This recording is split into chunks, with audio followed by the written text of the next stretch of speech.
wonder where she can be. Oh, she's hiding out on us. Come on.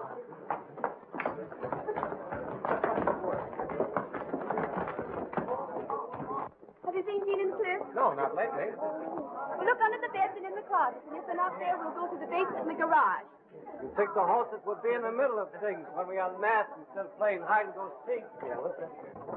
Oh, you better hurry or they'll find out we're gonna come after us.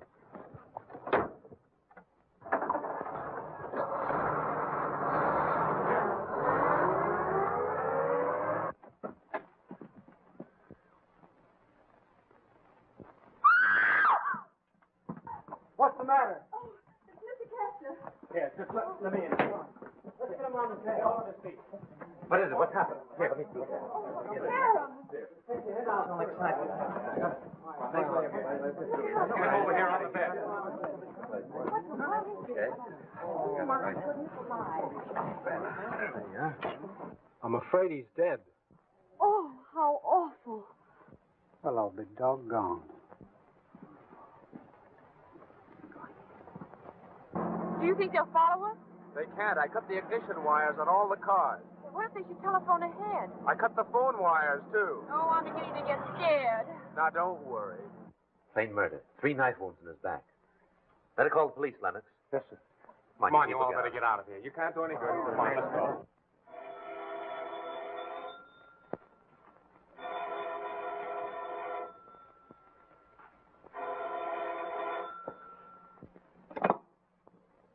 Hello? Hello, is that you, Chief? Get this. Stephen Chester's been murdered. What? Take that piece of cabbage out of your mouth and talk so I can understand you. I said Stephen Chester's been murdered. I don't know. The phone wires were cut. Servants went over to neighbor's house to phone. Yeah. His granddaughter beat us away with a guest right after it happened. Yes, we did. Sent out a broadcast to be picked up any minute now. This might be them coming out. Get your gun ready in case they get soaked.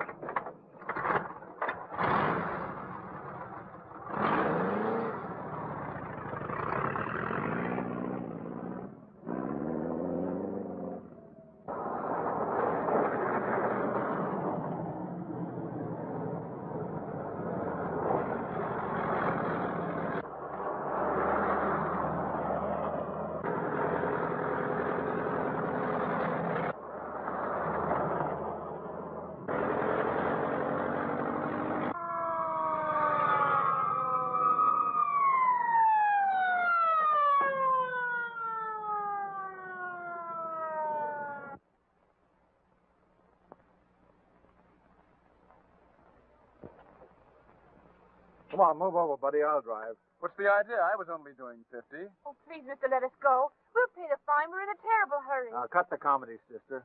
You're Gene Kester, aren't you? Oh, yeah. Just as I thought. But you're going right back home. Come on, move over. What are you taking us there for? You know as well as I do. You're wanted for the murder of Stephen Kester.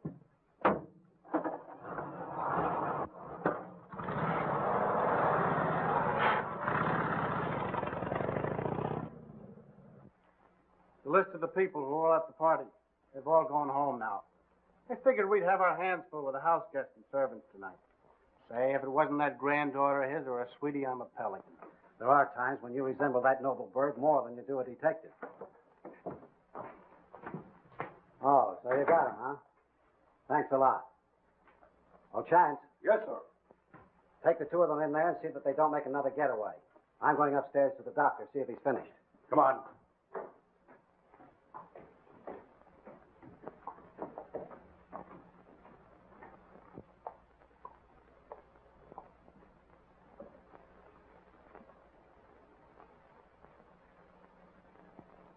Oh, Cliff, I'm afraid.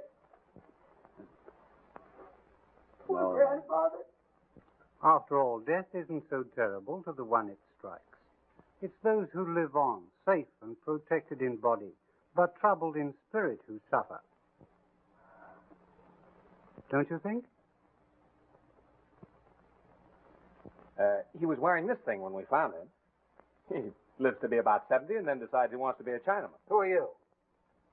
Well, I paid $10 this morning to be a yodeler. What's your name? Tracy. Which Tracy? Michael Tracy. The novelist?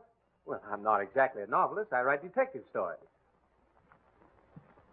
Got a police record, haven't you? Yes, I've been arrested 7 or 8 times.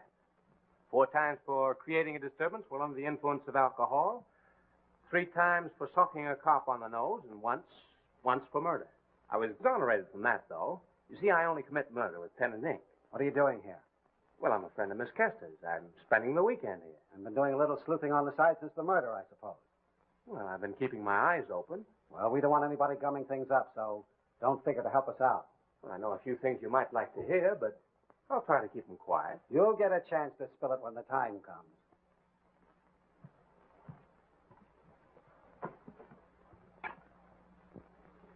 He's been dead about 3 or 4 hours. 3 wounds in the back from a double-edged knife. We've looked everywhere for that knife, but it just ain't here.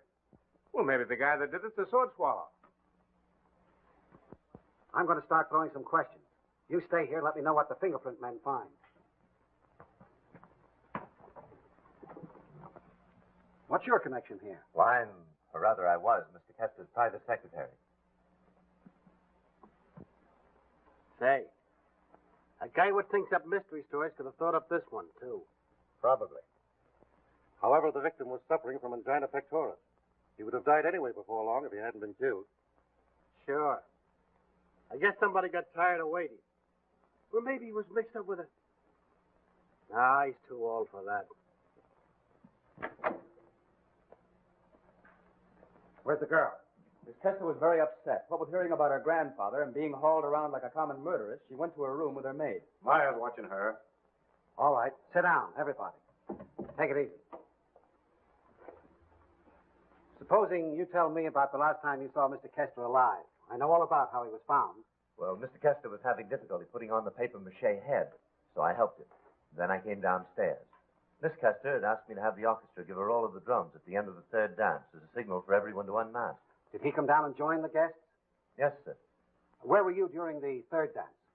I was standing at the foot of the stairs talking to Mr. Hall. Did you see Mr. Kester? Yes, I did. He went up the stairs about the beginning of the third dance. Was this gentleman with you? No, he joined me a minute or so later. And you were there all during the last dance? No, we watched the dancers for a few minutes, and then I went upstairs. You followed Kester? No, I just went upstairs. And then what? I went to my room. What were you doing there? I was smoking. Couldn't you smoke downstairs? Yes, I could, but it was noisy, and I preferred the quiet. How long did you remain in your room? Until I heard the scream. That was a funny remark you made when you walked into the bedroom and saw Mr. Kester's been murdered. What did he say? Well, I'll be doggone. I don't know what Emily Post would have said, but it didn't sound like the proper remark to make on seeing a body. What did you mean by that? I don't exactly know. Just surprised, I guess. Were you a friend of Mr. Kester's? I knew him years ago in Mexico. He owned some mines and came to see them. How did you happen to be here tonight? I came to see him on business a few days ago, and he asked me to stay over the weekend. Where were you during the third dance? Sorry, I don't remember a thing. Oh, you don't, huh? No, practically unconscious all the time. Drunk? But not the way you think. I was intoxicated with a beautiful gypsy girl. Hadn't the slightest idea who she was, but we were getting along swell till some French marquis cut in on us. Well, then I wandered around looking for another partner.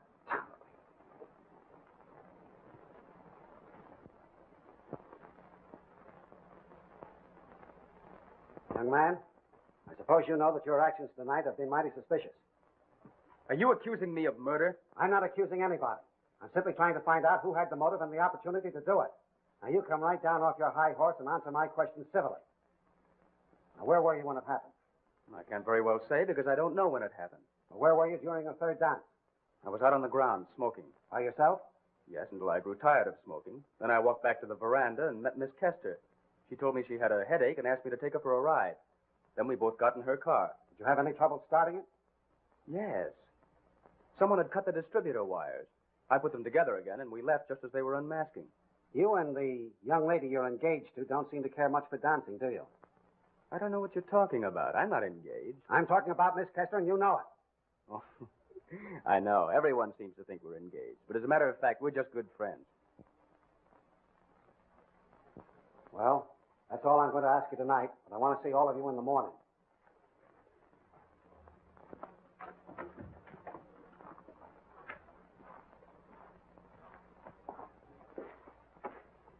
Oh, Mr. Crawford, I don't think you'll find Miss Kester and Mr. Miller are murderers. There's something much worse. What do you mean, worse than murderers? They're neckers. Really, young people nowadays are something terrible. Young man, if you have anything valuable to offer to this investigation, I shall be glad to get it. Otherwise, don't butt in. Oh, but it is valuable. I suspect them of being in love. According to my own private computation, I've discovered them together 14 times lately. 7 times embracing, 7 times fighting like cats and dogs. Therefore, they must be in love. Maybe they were trying to elope. I'll bet that's just what they were doing. Now, how did you happen to figure that out? Well, I got an inkling yesterday when I asked Jean to marry me. And she said she couldn't because she already had a date to elope with Mr. Miller this evening.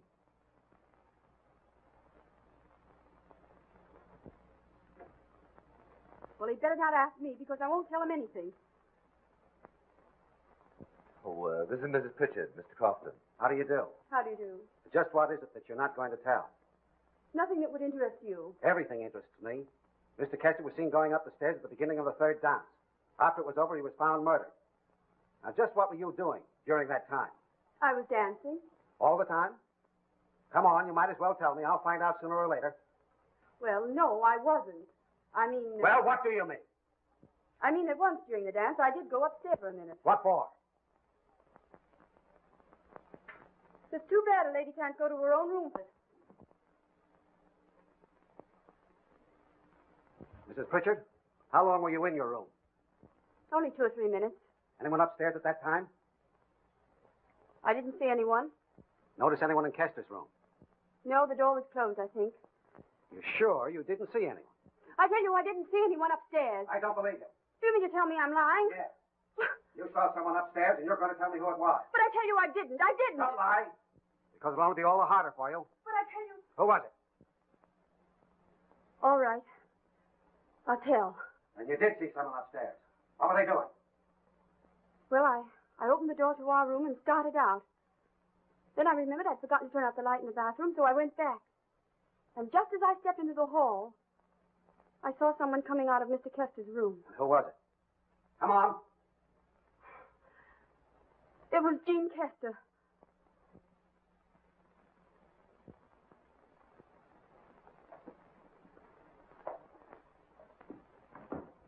During the last dance before the unmasking, where were you? I was in my room. Why? Tired and wanted to rest. How long did you remain in your room? Oh, during that dance. I had a little headache. I felt some fresh air would do me some good. So I went downstairs and asked one of the guests to take me for a ride. Mr. Miller's a pretty good friend of yours, isn't he? Oh, good enough. I understand you were engaged. Oh, yes. That's what everyone thinks. But there's not any truth in it. How come you took a notion to take a ride when you did? I should think, being hostess, that you would have stayed, just out of politeness. Should you? That's not answering my question. Well, then don't ask such absurd ones. If I felt like going for a ride instead of being polite, that's my affair. Maybe it was your affair, but it's mine now. Your grandfather was murdered, and it's my business to find out who did it. What were you doing in his room before you took the ride? I wasn't in his room tonight. You would swear to that? Of course I'd swear to it. You don't think that I killed him? No. But I think you know who did. Well, I don't.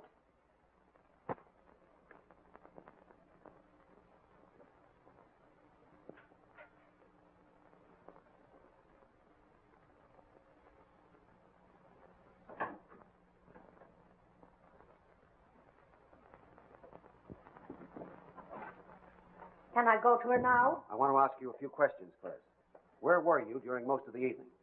I went upstairs when the dancing begun, having gotten things started satisfactorily in the kitchen, and having told Lennox, he's the butler, to look after the guests. That was my privilege to tell him. You know, I haven't been with the Kesters for 27 years, and him only 20. I went straight to Jean's room, started picking up, and I've been there ever since. Were you alone all that time? No, sir. Who was with you? Jean for a short time. How long? Well, they'd been through dances. I could tell by the music. Jean came upstairs and said she was tired and wanted to rest a while. I said maybe a little fresh air would do her good. She said she'd hunt up Mr. Miller and ask him to take her for a ride. She went downstairs and I went on with my sewing. When did Miss Kester leave her room? A few minutes before all the screaming and running around out there when they found the body. And then she went directly downstairs? Yes, sir. How do you know? I watched her. You mean your door was open? No, sir. You don't catch me sitting around in no room with the door open. It's bad luck. But when she left, I went to the door with her and watched her go downstairs. Just one more question. Is Miss Kester engaged to Mr. Miller? Land sakes, no. A lot of people think so, but there's nothing to it. They're just good friends. Thank you. That'll be all for now.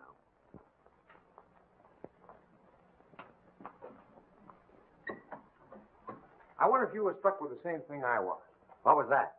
The similarity of Miss Kester's, Miller's, and Dora's story. Yes, I got that. They seem to check all right. Well, just a bit too all right, don't you think? What do you mean? Well, they answered that engagement question the same way. Statistics prove that you can't get three honest observers to tell the same story. It's psychology. Proving that psychology can go wrong. No, proving prearranged agreement. I don't think Miss Kester was in that old guy's bedroom at all. Neither do I. Do you think Mrs. Pritchard was lying? Sure. She pretended she didn't want to tell, but she overdid it. That. Captain, Mrs. Pritchard wasn't lying. But Jean was. How did you get smart enough to figure that out? Well, I saw myself. Were you upstairs during that dance? Yes, I happened to go up to my room. Well, you see, I needed a safety pin to retain my decency. And while I was there, I saw Jean come out of her grandfather's room. What else? Well, she seemed upset and in a hurry. I didn't see Dora, but that proves they're lying, doesn't it? Did you see Mrs. Pritchard? No, but I don't see how she missed seeing me. If she did, I'll have to thank her for keeping her mouth shut. Why are you so interested in pinning the murder on her all of a sudden? Well, I'm the disappointed lover. In any good old Victorian novel, that's motive enough for committing a murder, isn't it? No, not in this case. That's no reason for croaking the old gent. Could be. He might have favored Miller and disapproved of me. Well, did he? Yes. You're the biggest fool I have ever seen. Well, when it comes to a choice between my neck and the lady's, it's just too bad for the lady. You couldn't be mixing up in this case just to get material for a novel, could you? I might be. Well, watch out you don't get into trouble. You're not above suspicion, you know.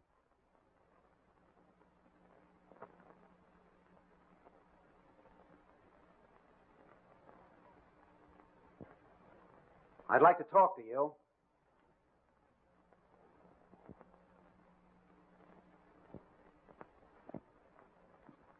Where were you this evening during the dancing? After the music started, I went upstairs to pick up Mr. Kester's things and turn down the bed. Then I went down the back stairs and was busy in the kitchen until I heard the scream. Did you see anyone in the hall? No, sir. What kind of a man was Mr. Kester to work for? He was a Simon Legree, sir.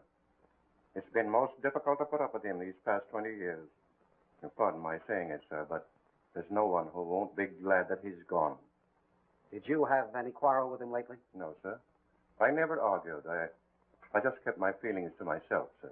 Do you know of anyone that did have a quarrel with Mr. Kester? Yes, sir. Who? Mr. Hall, sir. What kind of a quarrel? Well, Mr. Tracy was there at the time. Perhaps he could tell you more about it than I could. All right. Now's the chance for you to say something important. Happened to be downstairs the day he arrived. He refused to give his name to Lennox or state his business. Kester asked him to come in. As Hall started toward the study, Jean came downstairs. When they both saw each other, they stopped cold. That right, Lennox? They did, sir. He stepped closer to her as though he intended speaking to her, but she just stared. Then he turned away, and I let him in the study. As I closed the door after him, I heard them almost immediately go into an argument. What about? I don't know, sir. I never eavesdropped. Did you happen to hear what they were arguing about? No, but they were both hot under the collar. I asked Jean if she knew him. She said she'd never seen him before in her life. Then Kester came out with Hall and introduced him. Said he was an old friend and was going to stay here a few days. Any other quarrels that you know about? Yes, sir. The one he had with his granddaughter, sir. What was that about? I wasn't there, sir, but Mr. Pritchard was. You tell Pritchard I want to see him. Yes, sir.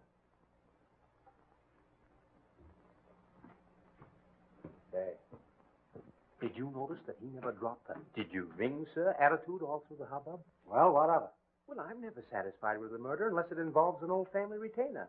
They always know about the household skeleton. Well, I'm not interested in your theory. This is no book murder. Well, what did your men find out?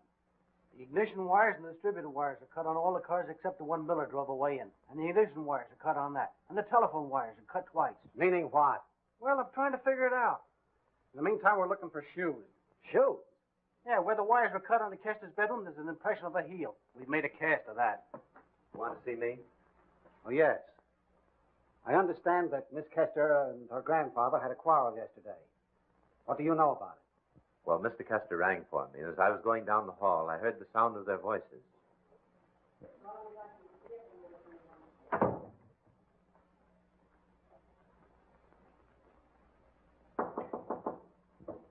Come in. You gave Lennox orders to prepare the room so they could stay, didn't you? Certainly I did, and I do it again. I'm the one to give orders in this house. Well, they're my friends, and if they want to stay, they'll stay, or I leave with them. All right. As long as they're here, they can stay. But they'll not come here again. And why not? Because I won't have trash like they are mollycoddling around you. They play up to you, make love to you, and you let them. Of course I do. I'm human. They've asked you to marry them, both of them, haven't they? And why? Because they want to get their fingers on your money. Well, they'll not get 1 cent. Do not marry either one of them. I'll marry whom I please. When the time comes for you to marry, I have a list of eligible men that will call on you. I suppose you think you can tell me when and whom I should marry, and that I'm to have a boy and he's to be named after you. Rot. Do you think you can arrange my life for me? You've forgotten what you did to my mother? You leave her name out of this. Oh, you're ashamed to talk about that. You ruined her married life, and you killed her just as sure as if you stuck a knife in her heart. But you can't do that to me. We'll talk no more about that now. I'll see these men, both of them, after the party. And I'll buy them off. That's all they're after. Richard? Yes, sir? You are to pay up all charge accounts of Miss Kester's and close them up. I'll not be responsible for any more of her debts. Yes, sir. Do you think you can bully me by stopping my money? You forget I have some jewels left. You've pawned some of them already, haven't you? Well, of course I have. You stopped my allowance about 6 weeks ago. How do you think I got my spending money? When you come to your senses, your allowance will be waiting for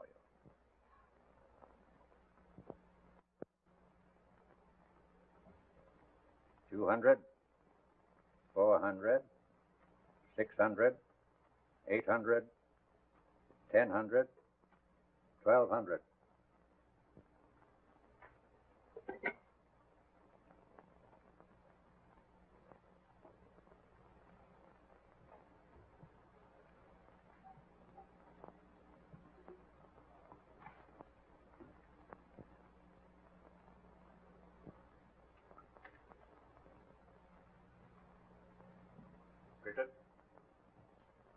You will ask Mr. Rayner to bring my will out tomorrow. I want to make some changes. Yes, sir. Also, take all the Arco mining stocks I have and sell them. I might have known you'd want to cut me out of your will. Well, go ahead and try it.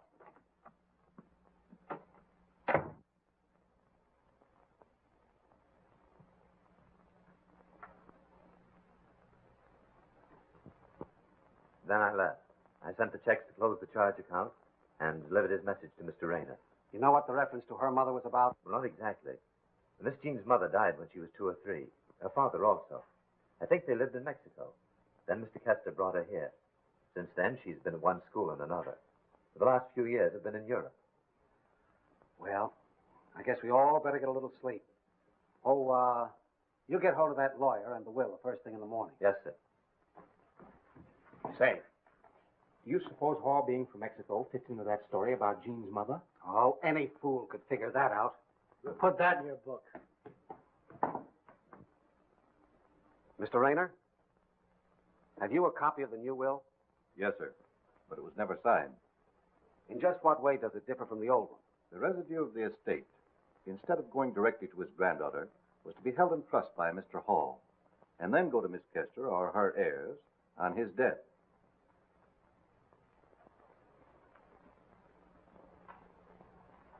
Do you think the new will would hold up in court? I think it would, if I were to swear that it was his wish and intention to sign it as soon as it was made up. Do you know why he wanted to sell those mining stocks? I didn't bother about those things much. Mr. Kester dabbled in stocks, but Pritchard took care of the details.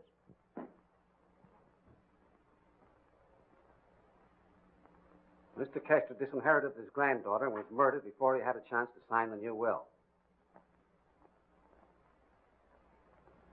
Do you know anything about the Arco mining stocks that he wanted to sell? Not much. The mine is somewhere in Mexico.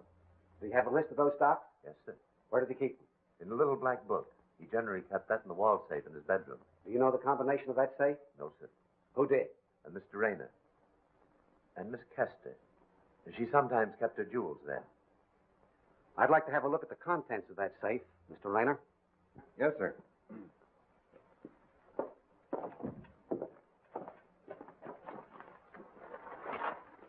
Caught this bird sneaking down the back stairs with these shoes under his arm. Where were you going? I was going to ask one of the servants to have the heels straightened. Looks like the same round holes that were in the mold. Yes, Chief, same round hole. I'm not the only one that wears rubber heels.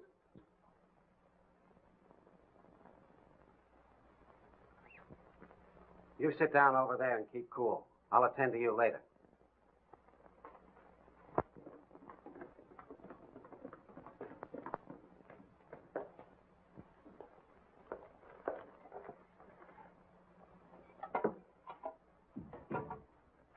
Have you got a key to this box? No, sir. Mr. Kester usually kept it in his pocket.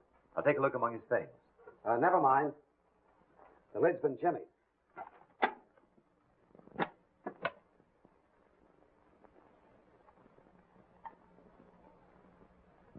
I suppose this goes to Hall according to that will. You'd better take care of it. What I've got to do is to find the $1,200. Say, Regan, you go and search Miss Kester's room, and while you're about it, look for that double-edged knife. Yes, sir.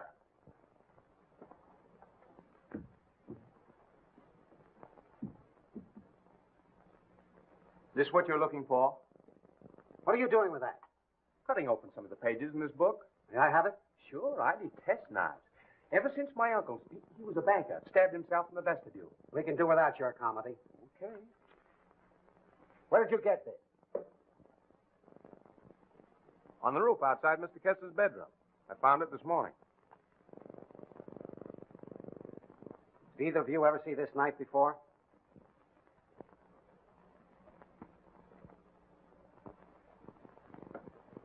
Did you ever see it before? Yes, sir. Where? In a scabbard on Mr. Hall's dresser. Miss Kester, there are still some things that puzzle me about last night. You're sure that you were at no time during the evening in your grandfather's room? Oh, excuse me, but for some unknown reason, I wasn't able to sleep very well last night. You and your grandfather had an argument the day before yesterday, didn't you? Well, I didn't keep a carbon copy of my actions. But you don't have to strain your memory to know that he cut off your allowance for the last 6 weeks and that he put the whole $1,200 in the safe. Yes, I remember that. Grandfather was very much annoyed at my extravagance. He was trying to cure me. Any other arguments between you lately? No. Then why did you deliberately go to that safe and take out the $1,200? Well, how dare you accuse me of that? Your fingerprints were found on the knob.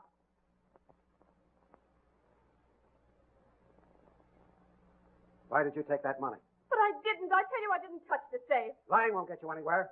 What were you doing in your grandfather's room last night during that last dance? I won't have you badgering her like this. No, you won't. Well, who's asking you what you'll have or what you won't? You have no business torturing a defenseless girl who can't strike back. Poor young girl. She wasn't so defenseless last night that she could go to her grandfather's room and commit murder. Take your shirt on, youngster. That won't get you anywhere. Go on. Sit down. Now listen, both of you. Cut out the melodrama. Can't get away with it in a murder investigation. Now, suppose you both come clean and tell me what you were doing in your grandfather's room last night. Gene, remember what I said. Mr. Crofton, I apologize for what I did just now. You have every right to ask whatever you see fit. On the other hand, Miss Kester has an equal right to refuse to answer until she's before a grand jury. You know that I can hold her as a material witness and detain her in the county jail? Yes, and I'm also aware that she can be released under a writ of habeas corpus. Oh, so you know your law. Yes, I've been studying law. Yet you're hardly the one to speak for her. Supposing we let Miss Kester speak for herself. I have nothing to say. And there's only one thing left for me to do. Chance.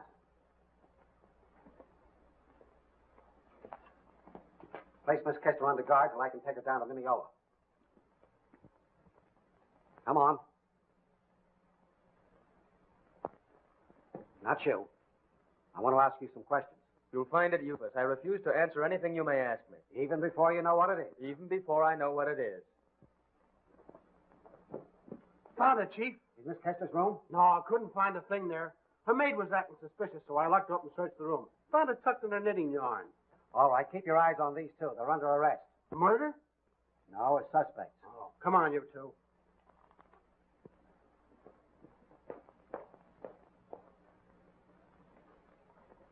Nervy young fools.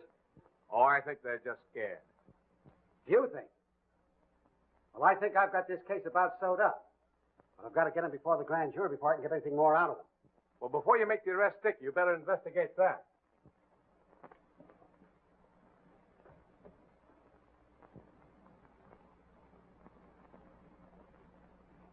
Mr. Hall seems to be in a hurry.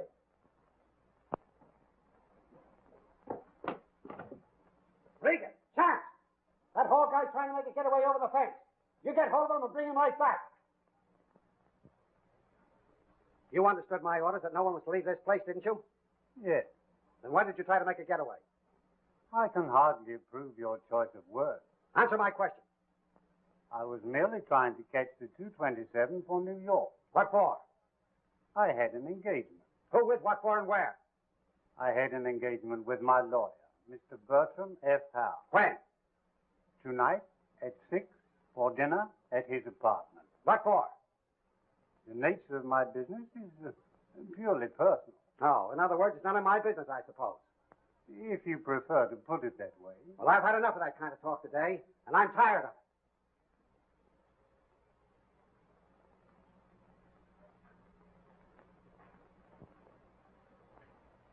This yours?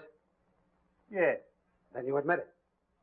Perhaps you'll admit throwing it on the roof outside of Kester's room. No, I didn't.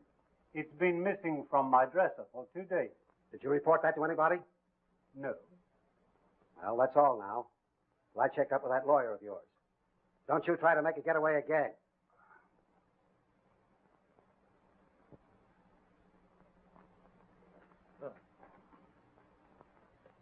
Oh, Mr. Hall. Where did you get such an unusual knife as this? In Mexico. I want to speak to Mr. Bertram F. Howe. Never mind who it is. I want to talk to him. Oh, you know where he can be reached? Thank you. Hall's lying, too. Howe's been up in Maine for a week. He's not expected back until tomorrow. Well, I think Hall took a long chance and missed. Oh, you thinking again? It's mighty smart of him. Well, I suppose you know who killed Kester. Certainly I do, but I've got to prove it. Where's that lawyer and the secretary? Up in Kester's room, looking over his stuff.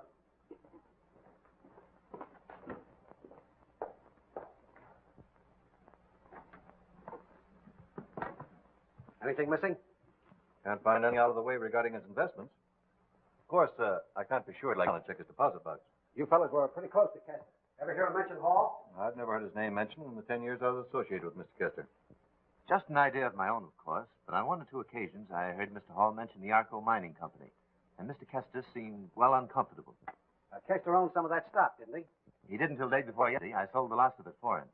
$14,000 worth. It's entered here in this black book.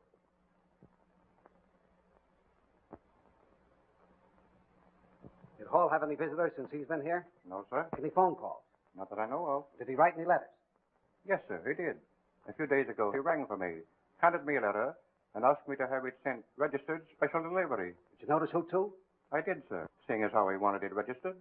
To a Mr. Howell, sir. Did he say anything else? Well, he asked me if Miss Kester was up yet. I said no. Then he asked me to send Dawn. And did you? Yes, sir. First she lies for the girl, then she hides the money, and now she's in cahoots with this fellow Hall.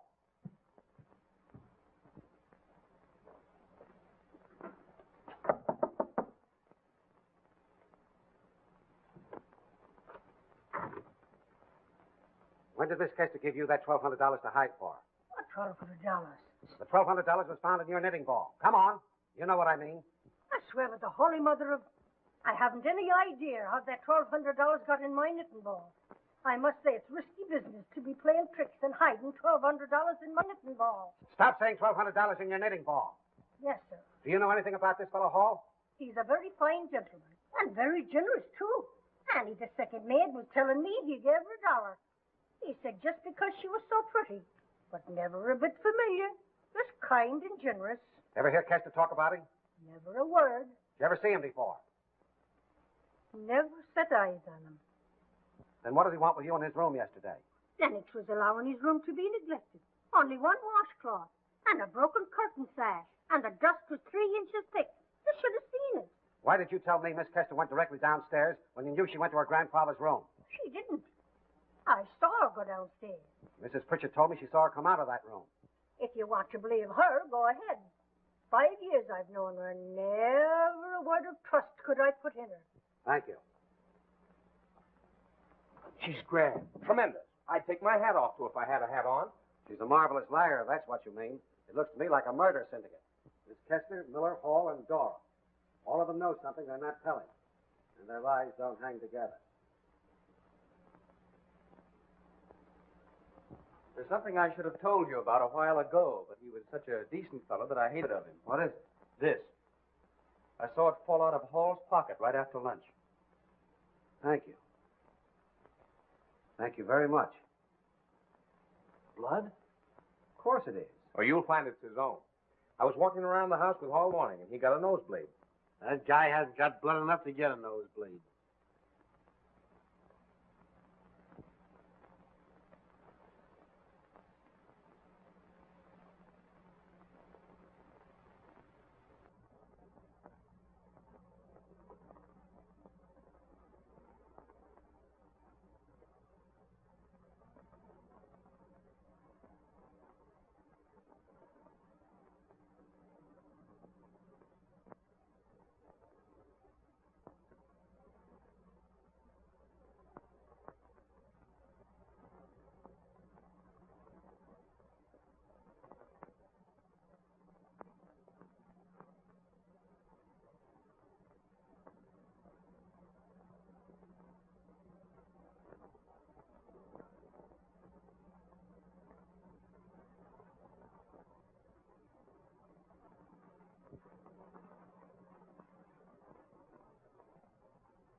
I'm awfully sorry. Oh, you frightened me. I was on my way to the kitchen and saw the door open and thought it rather unusual. Yes, yes, two minds with but a single thought. You know, I too was hunting the icebox and I lost my way. It can't be down here. Suppose we look together. It's right over here.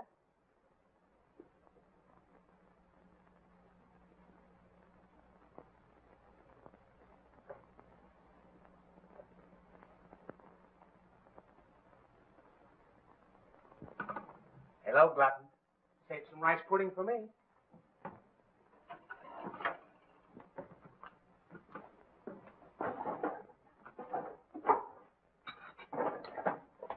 I was so famished I couldn't sleep. Cold mutton. I've been thinking of this all the evening. That's one dish I couldn't relish in a house of murder. This is what I like. Informality. Wouldn't the papers like to get a picture of us sitting around in our sleepers? Goodness knows what my husband would think. Please don't mention our meeting tonight. Even though it was accidental. Don't worry on my account, madam. Well, you speak for yourself. Don't worry, I won't tell it. Human nature's a funny thing, isn't it? Here we are, all under suspicion for murder, sitting around eating.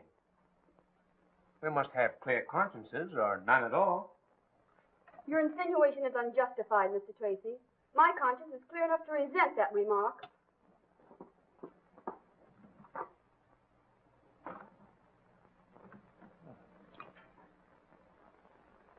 Just exactly what do you know about this murder, Mr. Hall? Just as much as you do, Mr. Tracy.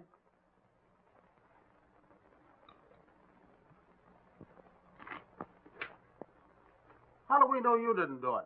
Well, for one thing, I wasn't mentioned in his will. Come on. He never did me any good. I didn't want his money, and he hasn't anything on me. The only reason I might have had for killing him was that I didn't like him. He was a snob. It's a swell reason. Certainly, it's always a good reason for making away with anyone. Then I'm 6 feet tall, weigh 185 pounds, and belong to the Bombay Bicycle Club. Say, you're not throwing me off with a lot of that fresh gab. I was just thinking. What? I was just thinking somebody's liable to be bumped off any time now. How do you figure that? Well, when anybody starts suspecting the real murder, they're generally quietly bumped off. Yeah, that gives me an idea. Maybe my life won't be so peaceful now. What do you know? Did it ever strike you that it was Mrs. Pritchard who opened the closet door and found Kester? Yet her fingerprints were not on that doorknob. Say, boy, you got something there. And another thing, Mrs. Pritchard was on that second floor during the last dance. Yeah, and so are you. I've got another idea. Huh? Yep. You know, that little black book might tell a big story if it could only talk. Ah, you writers give me a pain. They're always going in for little black books. Well, I told you somebody was going to get bumped off. What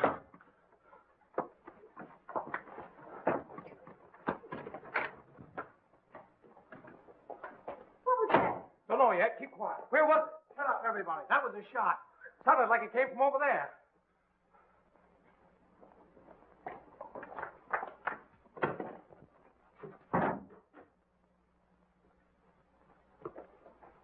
Pritchard, wake up. Wake up, Pritchard. Come on, wake up.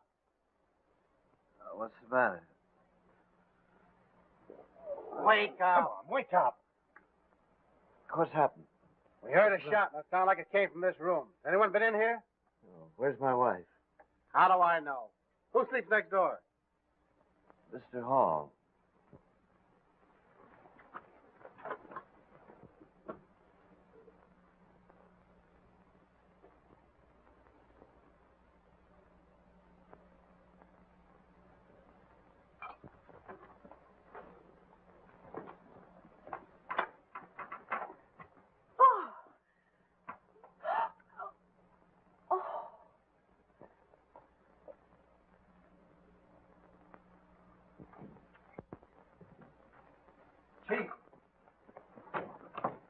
Hall's dead. What? Dead. Bullet through his heart. Well, I'll be doggone. That's exactly the way Hall felt about it. What do you mean? Well, that's what he said when he looked at Kester. See, I never did understand what he meant. We'll find the body in the bedroom. We left everything just as we found it last night. He probably knew we were closing in on him and took the easiest way out. Why, he must have had a grudge against Kester for years. Oh, pardon the interruption. But I don't think Hall killed Kester. And I don't think he committed suicide. All right, Smarty. Spill your theory. Well, I was just wondering. Why wasn't Pritchard awakened by that shot? And why wasn't his wife in the room with him? Maybe he was doped. Right. That's why I've been hanging on to these. And I think your chemist will find that someone's been hitting the junk. Tell the butler I want to see him and get me Pritchard. Right.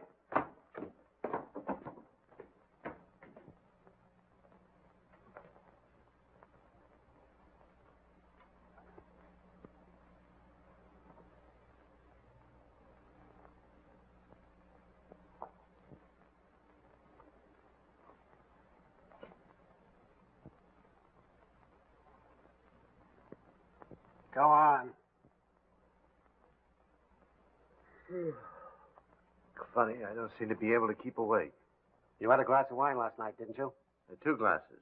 Wine doesn't usually affect me like this. 2 glasses? Yes, my wife didn't want hers, so I drank them both. When Lennox brought the wine up to the room, who took it? Let me see. I think my wife did. What's that got to do with what happened last night? Oh, nothing. Just clearing up a few odds and ends. This suicide sort of settles things. That'll be all just now.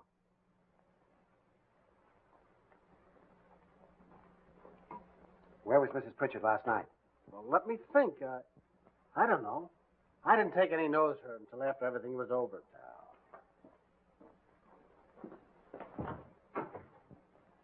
Oh, Dora, Yes, sir. you heard that shot, I presume. I did that. And I was never so scared in my whole life. Do you remember seeing Mrs. Pritchard come out into the hall?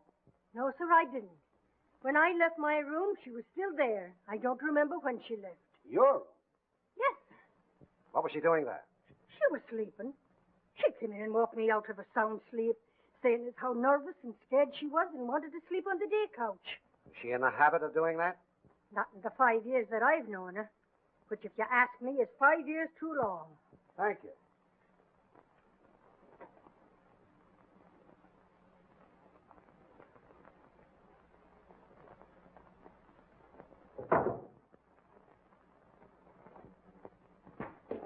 Oh, Captain. I realize you want me to stick around here till this business is over, but I'd like to go to town today, if you don't mind. Oh, I promise I'll be back this afternoon, and I couldn't get away if I wanted to. You all know me. You know where he was last night when the shot was fired? Yeah, he was with me.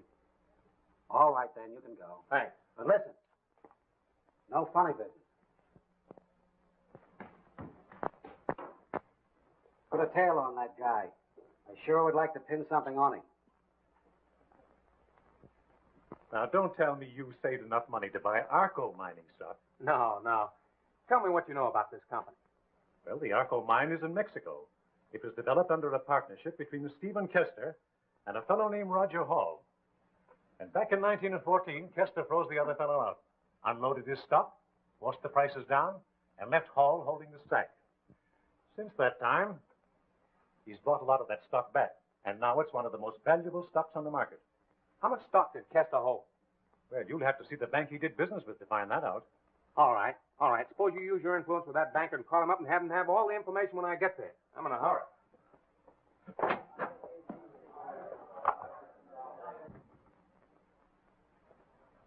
He had $111,000 worth 2 days before he was murdered. 111,000. Mm-hmm.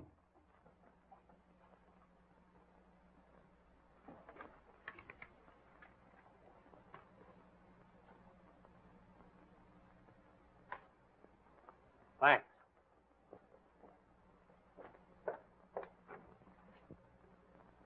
In my opinion, the original figure was 111,000. The first one has been incorporated into a dollar sign, and the cross on the 4 has been added with an ink of a different chemical basis. Could have been done easy, couldn't it? Thanks.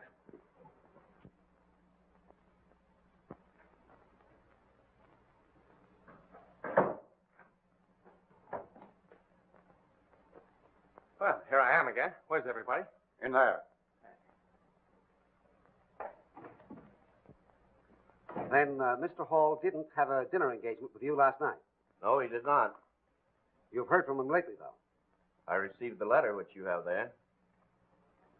Dear Bert, enclosed find a letter which you will keep with the rest of my stuff for delivery after I'm dead. It won't be long now, which isn't such a joke as you might think. I won't be seeing you again soon. Roger.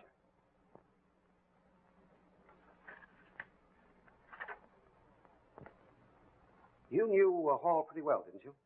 Yes, I've been his friend for a number of years. I'm the executor of his estate, whatever it is. Go and get Miss Kester for me.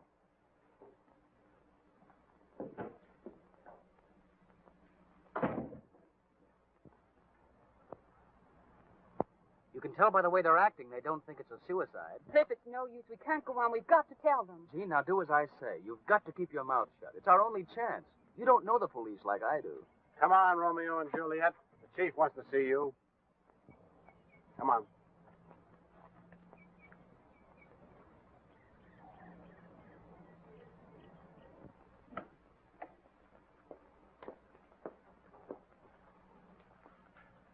Mr. Howe brought me a letter to you from Mr. Hall.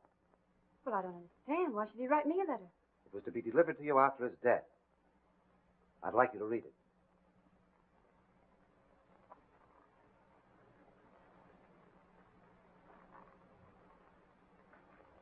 Do you mind if I read it aloud? Oh, go ahead.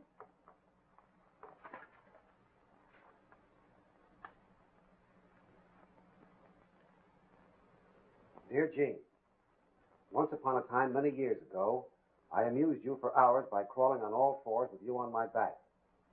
Now you know the other afternoon was not our first meeting. Small wonder, then, I may have appeared to you like some strangely remembered ghost from the past. That past reaches back to when I was a mining engineer in a project with your grandfather. It was then I met your mother. I shall not try to tell you my feelings for her. I shall only tell you that I loved her more than all the world. Shall I go on? Yes. My case was quite hopeless from the start. She had already fallen in love with another man, your father, a charming, delightful man. Your grandfather forbade your mother to marry him. So straightway she packed up her things, met Pete, married him, and went to live in the little college town where he was teaching. I was the only guest at their wedding in the city hall. Shortly after that, I went back to the mines, and for 2 years I was up to my neck in work. And then I got a letter from Sylvia announcing the birth of her daughter. Soon after that, a second letter came. Your father had died of incipient tuberculosis. What little money there was eaten up by doctor's bills. Was there any kind of a job she could do? I wired her the money, and immediately she arrived with her baby. You were very red and squalling, and the first time I tried to kiss you, you socked me in the eye for the fresh guy that I was.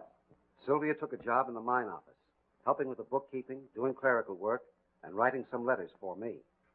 What a come down from the luxury of your grandfather's home. She got up at 6, prepared your bottles for the day, bathed you, and took you to your daily parking place. Then she worked in the office until 6 at night. I begged her to write her father. She refused. So I did, and told him how much she needed help. Soon after that, the Arco mine steadily declined. We were short-handed, and the strain on Sylvia was ghastly. You alone thrived, grew fat, and then one night, your mother died. She was murdered by her own father, just as surely as if he had shot her with a gun.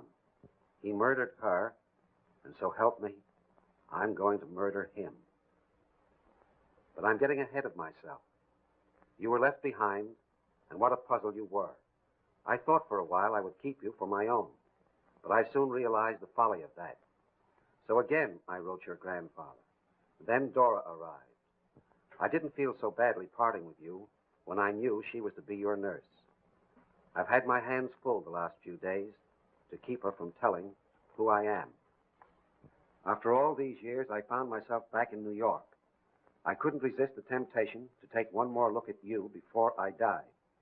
I blackmailed your grandfather into inviting me to stay here for a week. So here I am, and I've seen many things. Jean in love with a poor young man, and Kester making their love affair bitter and furtive. But you, my dear, are not the woman your mother was. You couldn't stand up under the poverty and worry and work as she did.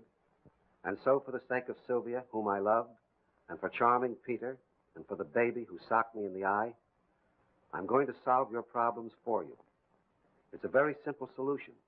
2 bullets. One for Kester, and one for myself.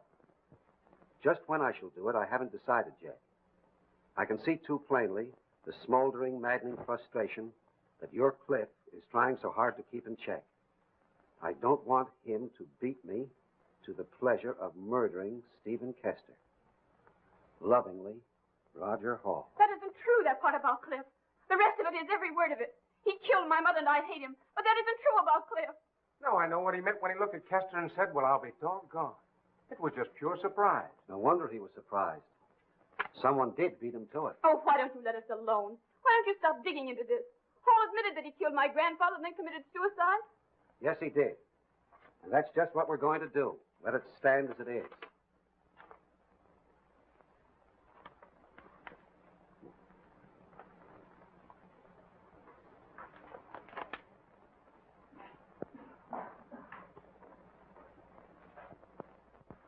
Oh, yes, the captain's been assuring the newspapers every day that they can expect an arrest at any moment. But you know the captain, he has to have his little joke. I can't understand all the movements of the detectives. Well, just at present, they're more concerned with certain aspects of his life than the actual manner of his death. Well, I'm sure they can find nothing but good in his life. So? Well, thanks.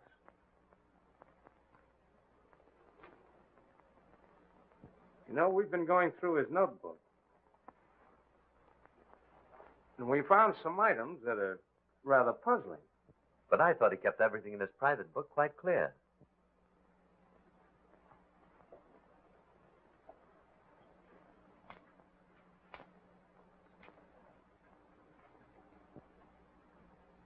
What are those? Marbles. Or maybe glass eyes. I got them from Mr. Hall. He told me rather an interesting story about them. Did you ever see them before? Why, no.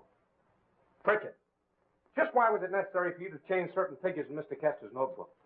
I don't know what you're talking about. That's too bad, but the advantage is mine. I happen to know what I'm talking about, and I know you know what I'm talking about. Why, Sit down. It was a difference of $97,000 worth of stock. I suppose you know nothing about that. Certainly not. Just how does it happen that you're able to afford an expensive apartment on the salary you receive here? And how were you able to buy a $3,000 car and store it in a garage? And how did you manage to send your wife on an expensive trip to Europe last year? And what about those losses in stock speculation? What I'm getting at is this. You took Kester's stock to cover yourself. You can't deny it, can you? No. Well, I guess you've caught me. It's a lucky thing for you Kester was killed before he found out what you were doing. But I didn't do that. I mean the murder. Oh, no? Of course not. How could I? I wasn't upstairs during that last dance. But your wife was. But she wasn't in that room. She told you that. It was Miss Kester. My wife saw Miss Kester come out of that room. Yes, but your wife didn't tell us what she did when Miss Kester came downstairs. It's just possible she might have gone in there and... You're lying. You're lying and you know it. You know I didn't go into that room. How should I know? Because I saw you up there in the hall. I saw you come out of your room and follow Miss Kester over to the top of the stairs. You were up there at the time he was murdered. Why didn't you tell the detectives that? You got me there, sister. Maybe you won't be so ready to accuse other people now.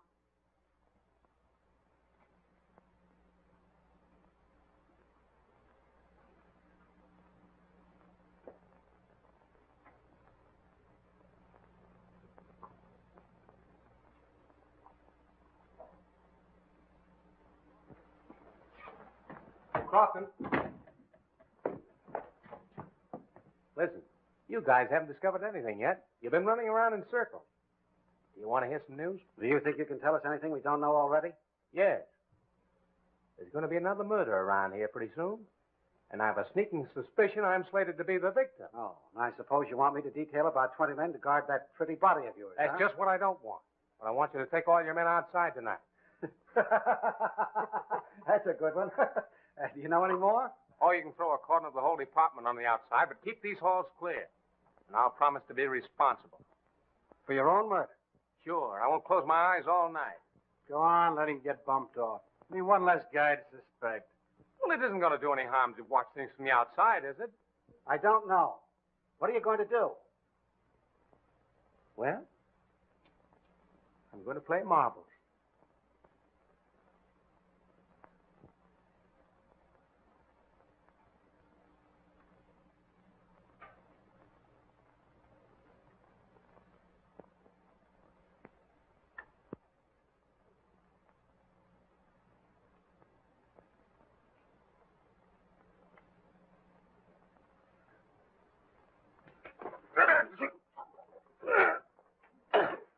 There's one time when you won't be able to wipe those fingerprints off. What fingerprints? The ones on the gun that Hall was supposed to have used. It's just funny, but he couldn't have wiped those fingerprints off after shooting himself. No, you can't pin that on me. Well, I'm not trying to. It's strange, Pritchard, but there was no odor of white on your breath after you were so hard to wake up. Now, take a look over there.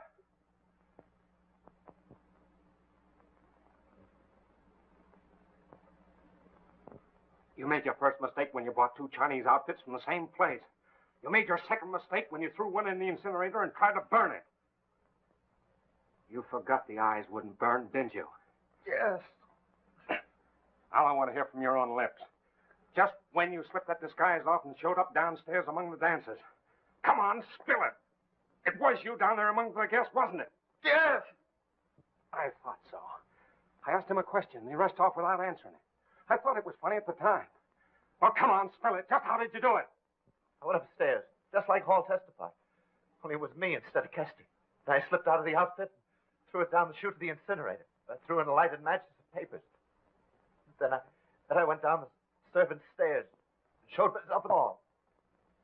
You killed Kester earlier in the evening and threw his body in the closet, didn't you? Yes. Yes, I did. Why? You know why? You told me why yourself this afternoon. You know what you'll get for it, don't you? Sure, I know. But I don't care. It's better than this suspense.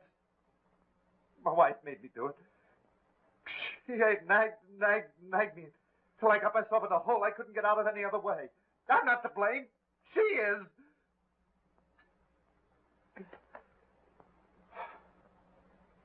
What are you going to do with me now? Nothing. Crofton and Regan will be here the first thing in the morning. You can go now.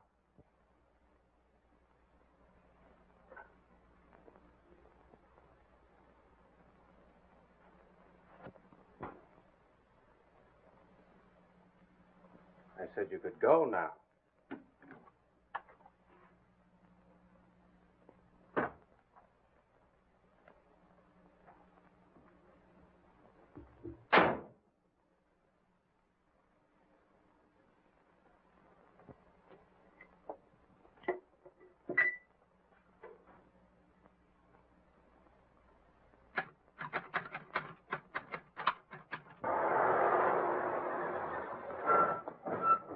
Anything happen? Not a sound all night, sir. I might have known it was a lot of hot air.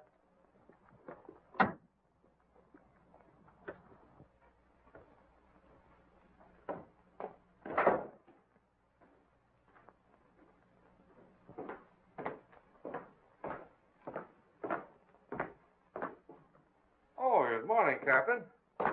Nice morning. You look as though you were drawn through a knothole. What happened? Nothing. Except that. It sounded as though it came from Mr. and Mrs. Pritchard's room.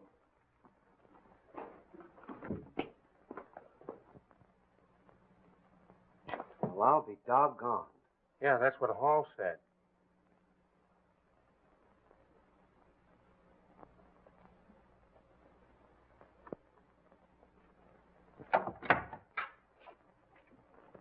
Listen, there's just one thing I want to know. You took that $1,200 out of the safe to get married on, didn't you? Yes. Could you get married without it? Sure. Well, go ahead. Preachers get up early, and I'll fix everything with Crofton. Go on, quick.